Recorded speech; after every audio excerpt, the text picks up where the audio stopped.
சாதித்து காட்டிய இந்திய கிரிக்கெட் வீராங்கனை. இந்திய கிரிக்கெட் நட்சத்திரத்தின் கண்ணீருக்கு பின்னாடி இருக்கும் வேதனை.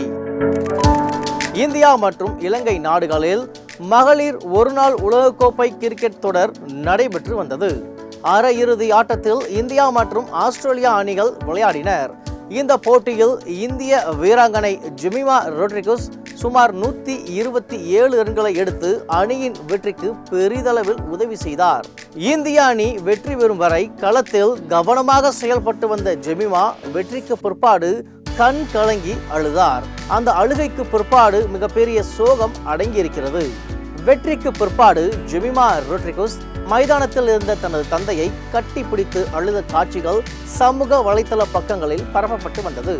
அவர் தந்தை கிறிஸ்துவின் அன்பை போதிக்கும் நபராக செயல்பட்டு வருகிறார். சில மாதங்களுக்கு முன்பாக அவர் தந்தையின் மீது ஒரு அவதூறு வழக்கை சில அமைப்பினர் போட்டனர். குழந்தைகளிடம் கட்டாய மதமாற்றம் செய்கிறார் என்ற அவதூறு வழக்கை அவர் மீது பதிவு செய்தனர்.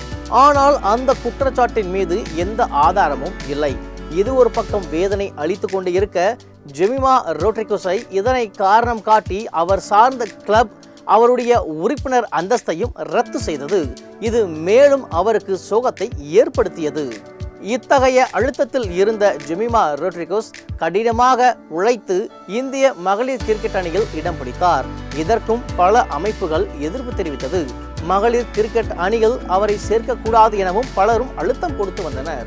இத்தகைய சோகங்கள் மற்றும் அழுத்தங்களுக்கு மத்தியில் ஜெமிமா ரோட்ரிகஸ் இந்திய அணியை தனது தோள் மீது சுமந்து அரை இறுதியில் நாட்டுக்காக போராடி வெற்றியின் பாதைக்கு இந்திய அணியை அழைத்து சென்றுள்ளார்.